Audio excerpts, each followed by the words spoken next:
Hey, what's up, everybody? Welcome to the show. You're listening to the Simplify Church podcast. I mean, this is really, hands down, the greatest ministry podcast on the planet. I read that quote somewhere. I forget where I saw it. I don't want to That wrongly attribute it, but I've heard that's that. the rumor I started. Oh, that was you. That was me. Well, bless your heart. You know what? That's a good rumor to start, though. I'll take it. If we do say so ourselves, yeah. So we're super thankful that you're listening, that you're part of the show, that you're part of this family. Man, we are so excited for this season that we're in. We've got some really cool things coming down the pipe. We've got some great partnerships we're going to be talking about, some really cool strategic interviews that are going to be coming on the show. Some folks that are going to be sharing just their heart, their desire to see everyday pastors just like you, resourced and equipped and encouraged. And so some really neat things coming down the road for the Simplify Church podcast. So be watching for that, man. Like don't miss a beat on some new stuff coming up. But today, today we're gonna get in it. Okay, we're gonna get after it. Yeah, I'm sure already by the title of the episode, you're already, ears are perked up, eyebrows maybe a little raised. I'm like, all right, where's this gonna go? But I'm excited for the conversation that we're kicking off. A little two-parter on how to pastor during an election cycle. And I can't wait to have this conversation. I think it's going to be really encouraging, might be a little challenging. And of course, you might hear something you disagree with. And if you do, just email Greg. Greg will field all of those disagreements. Spelled Josh at. Oh, that's a weird spell. Is that phonetic? That's not phonetic, is it? That's strange. Must be it's a soft G. It's a soft G, yeah. I got you. But man, we're gonna get into it. But yes, before we get into this and inevitably anger a group of people, I do want to check in on you, man. I want to see how you're doing over there. What's doing? How's life? Anything new going on? Are you excited about? Not really anything new. Just kind of plugging away, trying to squeeze all the last drops of summer out of the summer. Yeah. And Okay. enjoy that. So yeah, no, just kind of everyday stuff, nothing too exciting, nothing new in this moment. Just kind of riding the wave right now. Okay. You get any new books back there? Or I mean, what is? Good Lord, man. No new books right now. But see, okay, so let's just peel back the curtain just a little bit and say every pastor ought to have a bookshelf or a wall of bookshelves in the back of their office that have lots of books on them that they don't read. So that they look real smart. Oh man, people walk in, they're like, whoa, this guy. It's only problematic when they ask you specifics about books that you haven't read. Yeah. Hey, what'd you think of this book on? I don't know, man. I don't know. Didn't read it. Somebody gave it to me. Didn't read it. Boy, it looks good on the shelf. No, I think, I mean, the book collection is impressive. And if you're a podcast listener, you can head over to YouTube and you can see we broadcast each episode live.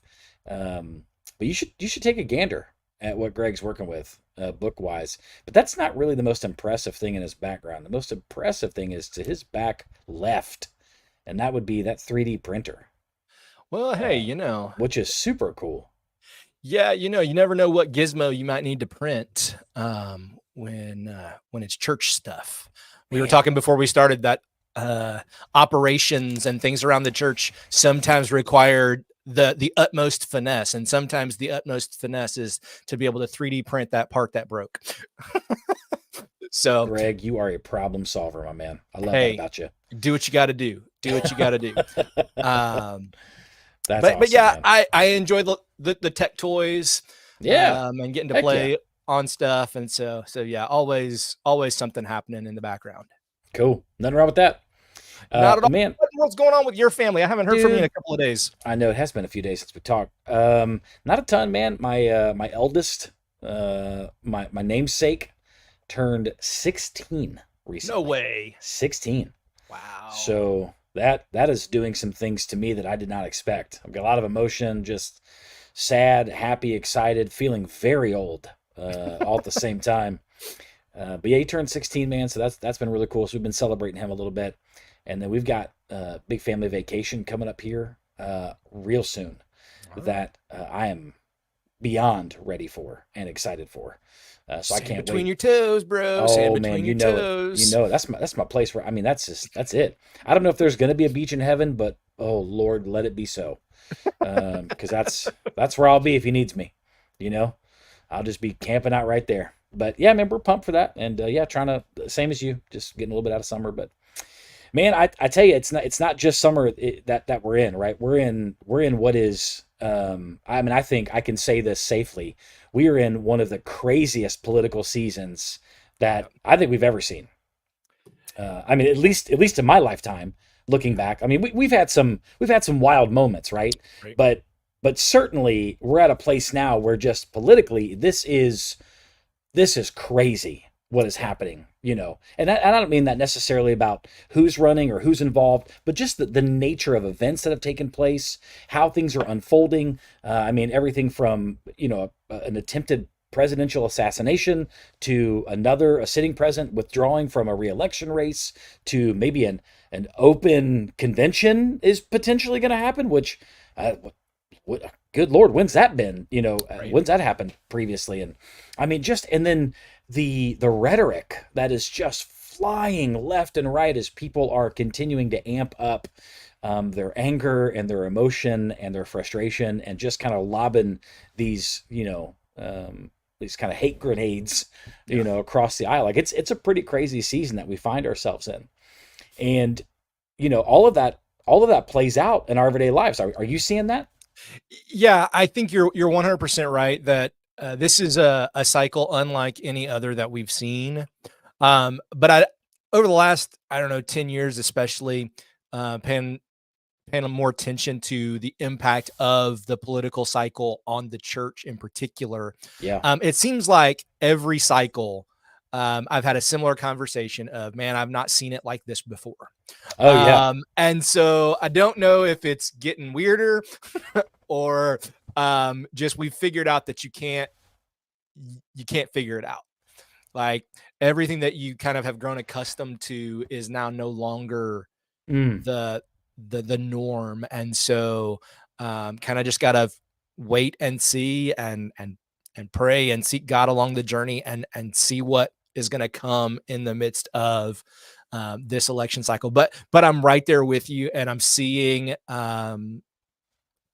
if not more, at least the same amount of just incredible. Um, I don't know if I'll go so far as hate, but bordering on hatefulness, Man, it feels like it. um, and just the the vitriol that is welling up on both major political sides. And unfortunately, I think now maybe more than ever in the life of the church, um, even those who are in the church, those who are part of the family of God, are more politically divided than ever before. Oh yeah. Yeah, which is kind of wild. Like, it used to just feel like that it was always kind of out of balance, Mhm. with different political beliefs and different political convictions that within the church, it just seemed like there was definitely a majority of thought, and then there was always, there's a potential, but things continue to shift, and the landscape continues to shift, and of course, the way that the church is engaging in culture, capital C church. Right. Some of it not very healthy, some of it definitely at the cost of gospel fidelity, most Mhm. certainly. Is That's adding another layer to the conversation. Like, I mean, it has continued to escalate, and things have continued to grow to a point of it just feels like every election cycle, like we're all just waiting for how it's going to boil over this time, Right. and then the water simmers a bit, and then we kind of fall into those normal routines of, the pundits do the thing, and we just avoid conversations at family get-togethers, and then we wait and let it all ramp up again in Right. 3.5 years. Right. But I think the thing that is interesting is, I saw somebody post a video of a debate from, you know, I think it was like the mid early 2000s, 2008, and just the feel of the debate, the feel of the presidential conversation. is just so different then. The tone between the Right. candidates was so different than it is now. And I know there's a lot of factors that go into that. Like I'm not a political science expert by any stretch of the imagination, but you can certainly see how the landscape has changed, and you cannot deny its impact on the church. For sure. And it's getting harder and harder to have those conversations. It's getting Mhm. harder to know, how far to take that. So, man, really, at the end of the day, like I think pastors are really in a super difficult position when it Yeah. comes to this conversation of how do you pastor during an election cycle. Mhm. When, man, like if you post the wrong thing or even hint at something that can be remotely sniffed out as political. Right. I mean, you get hate from both sides, Right. you know, or multiple sides, and maybe there's more than two sides. But I just think like it's so interesting, how churches are dealing with this. But yet there are some churches that meet the political season head on and are very vocal Mhm. and are very adamant about where they stand politically and where they align themselves, and they go all in with kind of Right. a Christian nationalism. Mhm. And then you got other churches that almost seem completely untouched or unfazed, or like, oh, there's an election happening. Oh, Right. okay, interesting. And so I think, to kind of start us out, like, what do you think are the challenges that pastors have to, on some level, navigate when they come up to this time of an election cycle? What do you see are some of those kind of initial barriers that pastors are going to have to be watching out for, or going to have to, contend with during Right. that time? Well, I think the big thing is always how to articulate what are doctrinal truths, spiritual mandates from the scriptures, Okay. um, and being able to articulate those clearly, and lay before our people and say, these are the things that God says, we're to be about, that that we're supposed to be living out in the world around us. Yeah. And here's what we must do: we must vote our convictions without in any way supporting a particular candidate. Whew, that's And tough, dude. it's hard. Um, and realistically, with as divided as our two-party system has gotten, like that they are so polar opposites, that it has become even more difficult to be able to say, you know what, at the end of the day, it doesn't matter um, what letter comes after their name. Hmm. Hmm. It matters their convictions and our convictions, and are those things consistent? And that's hard. I think another thing that is huge along the way, um, is encouraging people to be involved, be engaged in the political sphere. Okay. Yeah, Um, this is interesting. that and I don't mean like be engaged and like be all over social media and try to ramp people up, and that's not what I mean. Right. But like if we're going to see a cultural shift um, in in our political system for the good, it's going to be because followers of Jesus begin to use their gifts and their talents, honoring King Jesus and serving in the political world. So running for political office, working in that realm, Yeah. that's the way we're going to see change. That would um, be more in line with what has traditionally been our Christian values, and the way that society is intended to be laid out according to the scriptures. Mm. If the Christians continue to vacate, we're not going to see that influence present. And so I would say it's important for us to encourage our people to be involved in the process, not only to vote, not only to be involved in that, but if you feel like God's calling you to serve as a member of your local municipal government, hey, do that. Run for office. Yeah. If he's calling you to run for state legislator, do that. We desperately need more people who love Jesus to run for office. Yeah, that's such an interesting idea, man. That like, and that we don't hear. Like, I've not heard that sermon in church before, and I think there's some fear that comes with that, right? There's a fear of even opening the door for that conversation because as soon as you start talking about politics in church, Oh yeah, I mean, dials get turned either way up or all the way off. that's right. So I'll tell you a quick story of, and I don't know if this was like this was a brave thing to do or if it was just a total bonehead move and we'll just chalk it up to youth and inexperience. But years and years and years ago, during Barack Obama's initial candidacy for president, I was a young guy, young student pastor at a church, and I was noticing how really for the first time a presidential candidate was leveraging social media Mm-hmm. and leveraging it to a way that we had never really seen before. And of course, at that time, social media is still somewhat new, still trying to get its identity kind of Right. worked out. But I had read an article that this was the first presidential candidate to ever hire a social media advisor. Mm-hmm. And I thought, that's so interesting, right? And so I'm reading this, I'm finding it fascinating, politics aside. I'm like, this is it's a commentary on culture. I think this is neat. Well, super long story short, fast forward, I'm giving a message about how we utilize everything at our disposal in order to reach anyone and everyone with the gospel of Jesus. And I made I as an analogy, I talked about how this, this is what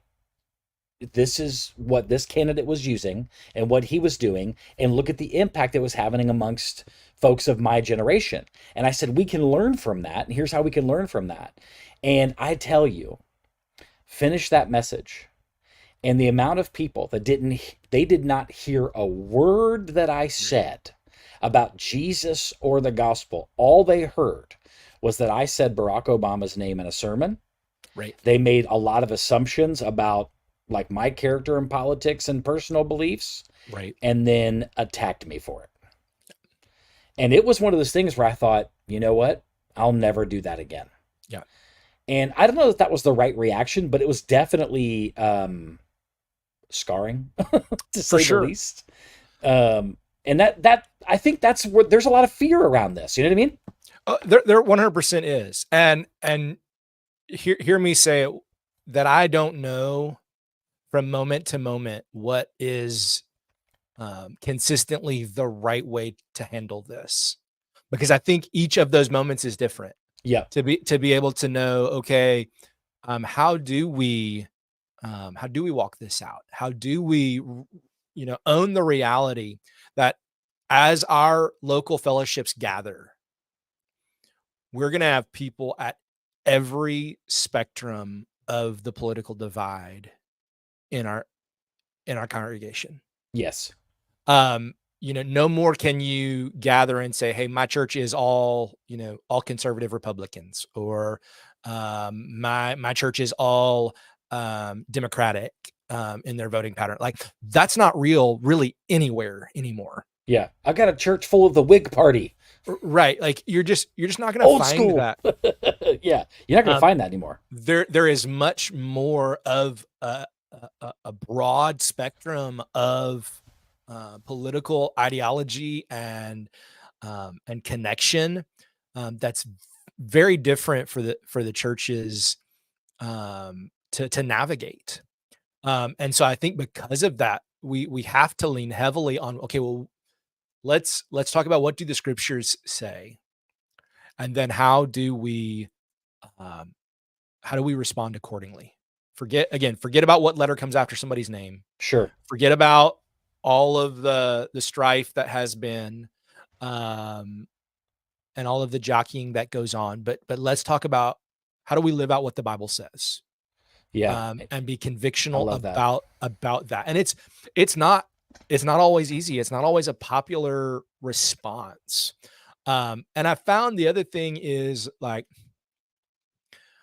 far too often I'm afraid that one or two extremes in the pastor world have caused the normal everyday church pastor to be more afraid than they should be Yeah, when that's it good. comes to having conversations about politics. Because yeah, there Mhm. have been those guys who have, have all but been like campaign manager for a particular candidate Oh man. in the past, and have used their platform as a high value um, pastor in in the culture to support a particular candidate.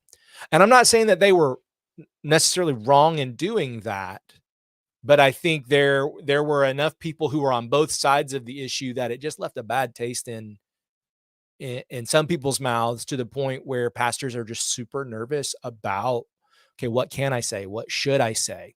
And then when um, add to it the concern of, well, how do I ensure that I don't make it appear like our church is supporting one particular party or one particular candidate over another, and run some of the risks there of um, what our community might say. I know even there, there are those who are overwhelmingly, well, we might lose our tax exempt status over this. Like, I don't see that as an immediate response, but I do think that there should be some balancing there to say, okay, what we say, we want to make sure it's it's important for us to say it, but to also be mindful and discerning of when those moments are to, what, I just need to not address this particular thing, or I need to not step into that particular conversation in this moment, because it's going to do more harm than it's going to do good.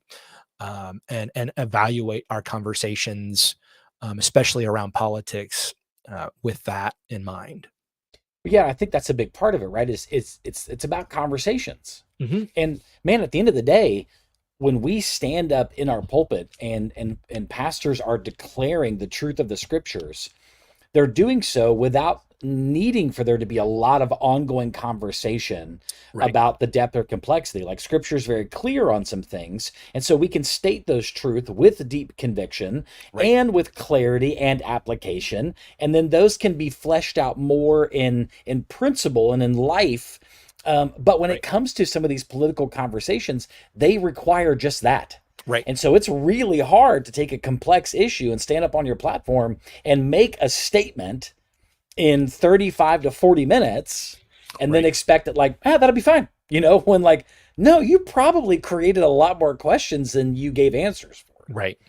So this is such a fascinating thing. And I think there's a level of fear in this because on one hand, you've got, um, I think you've got two interesting principles at work within scripture.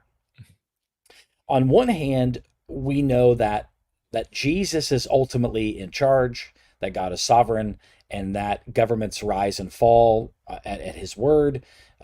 Leaders are put in place. Governments are put in place. Right, like this. Right. This is the sovereign work of God. That yes, elections happen. But at the end of the day, like God's allowing it through His providence, or He's directing it through His sovereignty. There's that side of it. And so, and there's a lot of hope in that. There's a lot of confidence in that. There's a lot of like, man, no matter how good it is, heaven's still better. No matter how bad it is, Jesus is still king. There's always that. But on the other side of it, I heard an old boy one time talk about this that I thought, man, this kind of changed the perspective for me. He said, "Do you believe that governments are given to the people by God?" I said, "Well, yeah, that's scripture is clear on this." And he said, "Okay." He said, "Well, here in America, we have a government that is of, by, and for the people."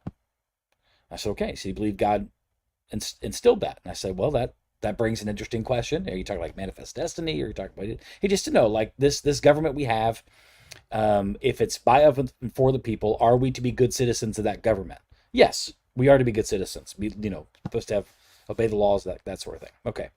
He said, "Well, if we have a government that's by, of, and for the people, then to be a good citizen of that government is to be involved in that government. And that government is for us and by us and of us, and so we should be involved as Christians. We should be involved in that. And that's how we are good stewards of the government that God has given us, whether we like it or not. And that was such an interesting take that I'd not really ever considered before. Because I tend to lean more on the man, Jesus is king, everybody else is just trying and he'll sort it out. But that was such an interesting approach and idea that led me to believe that, man, to your point, like we have an opportunity to be involved. Mm-hmm. We have an opportunity to be involved here. And to be involved is to create opportunities that help, seek justice for those who are marginalized and hurting. Right.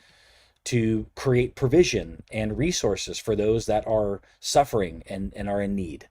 And to bring about the principles of Scripture to defend those that need defending, and like Right. we have opportunities here. And I think that that's a big part of it for pastors, that as we're having this conversation, and really the first part of this is setting up and just acknowledging some of the challenges. Mm-hmm. It's just acknowledging the tension. And so we're not, I know to some degree, but it kind of feels like, oh, you guys are kind of preaching to the choir. And that's not the intent of this. The intent of this is to say, we get it. Right. That there is tension here. And some of that is some people are way too vocal and involved with politics in the church. And some people, I mean, they could care less. And I don't know that either one of those extremes are healthy. I think Right. we have to be aware of the cultural moment. And I think one of the biggest things we can do is, even in acknowledging the obstacles that we have, the challenges that we have, is that we see the opportunity. For sure. Yeah. As you were talking, I was thinking about, and I don't remember if it was in something I read or if it was in like a panel discussion that Mark Dever from Capitol Hill was involved in, Okay. and they have a very interesting dynamic at their church, in that they're primarily a young church as far as demographic.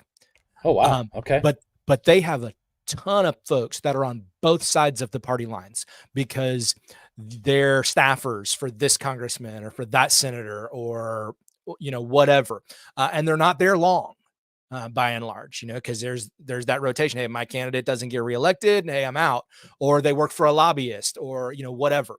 And how they have figured out how to do some of this stuff, I think is helpful in in ensuring that that they're clear that their church, they have been brought together by King Jesus, a group of people who would not probably of their own accord seek one another out, but God has brought them together as a fellowship Yeah. to encourage and to challenge one another, to walk together, and that's something that I think is a beautiful picture, especially in moments like this, where not only is it very political, but for some of them, it's their livelihood. Oh, And yet, wow. still, these folks Hmm. are gathering together. They're worshiping King Jesus together. They are living life together, and they are friends, regardless of where their particular candidate that they work for, um, lands, Hmm. or the opposition that is between them.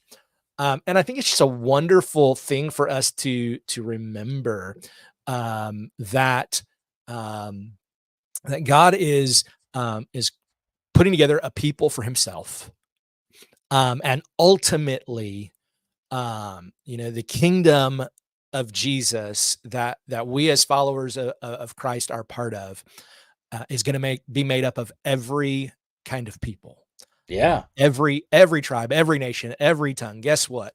Every political party, there are going to be representatives of that group that are part of the kingdom. And so, how do we begin to live with that as our mindset? That yes, we are, as believers in the United States, we are, yes, citizens of the United States of America, but more importantly, we are citizens of the kingdom. And how do we live that out in the midst of the political cycle? Ooh. Um, Ooh. because that's the hard part. Yeah. Talking about politics is easy because we can tick everybody off. Yeah, we can. Yeah. Yeah. But Go how ahead do and we start. Greg, who you voting for? I was gonna write in Mike Whittemore. I mean, Hey, that would not be the first time my name's been written down on a ballot. So, I mean, I did it on the other one. It was me. I wrote myself in, but I'm just saying it's not the first time. It's not the first time that our political system has not seen this name. You know what I mean? But no, I love that, man. Gosh, Greg, that's so good. Like, I love that landing thought of we can talk about politics all day long and we can disagree and we can debate, and we can debate with like a level of passion on things that we to some degree feel very deeply in our core. But at the end of the day, that's not what we're really after. What we're after is how can we recognize that the church is representative of every tribe, tongue, and nation, and has to be able to work together as a family, even with people that you disagree on or disagree with. You know, like how do you do that? And that's really got to be the aim of the church. That's got to be the aim of pastoring during the season. You know what I mean? Absolutely, and being okay with having some very distinct dividing lines. Yeah, it's going to exist. Here are the places that we can have freedom to have disagreement and you know, even be passionate in that disagreement.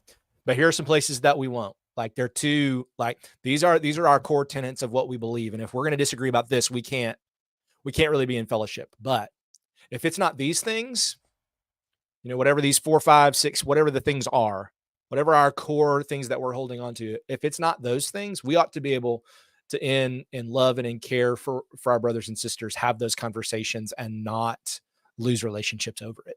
Oh man, Pastor, we know how hard this cycle is, and we know how difficult this election year is and is still going to be. We are still 3-4 months away from from dealing with all of this, and it's not going to get any easier in the coming weeks. And people in your church are going to say some really insane things on social media, and you're going to see it, and people are going to ask you about it, and people are going to want to know what you think and what your opinion is, and you're going to have division in your church. And this is the reality that we all face, especially during a contentious cycle.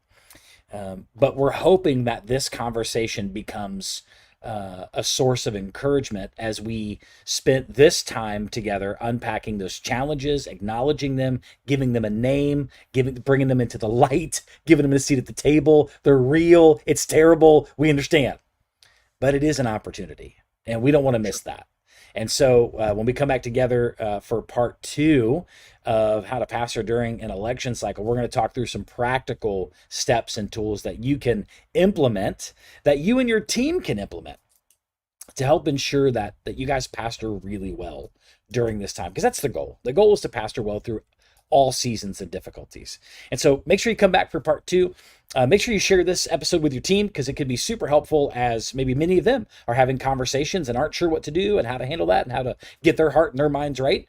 And so, man, that could certainly be a great conversation starter and a benefit to your other people on your team, other staff, other leaders, volunteers that you've got, whatever your makeup looks like. You know, man, we'd love for you to share that. And this might be a good one just to share with friends and family on social media. You can follow us on Facebook. You can check us out on Spotify, on Apple Podcasts. There's all kinds of places where you can get this content out to other people. We'd love for you to rate and review the show. That helps us get out in front of more people. Always a gift when you do that. So thank you for that. If you want to know more about Simplify Church and what we do and how we try to uncomplicate things, we try to outsource some of those overwhelming things that pastors tend to deal with, you can head over to our website at simplifychurch.com and get more information. You can set up a demo call, and we'd love to be able to connect with you there. But otherwise, thanks for listening. Greg, you are the man as always, just full of insight. Love this guy. Full of something.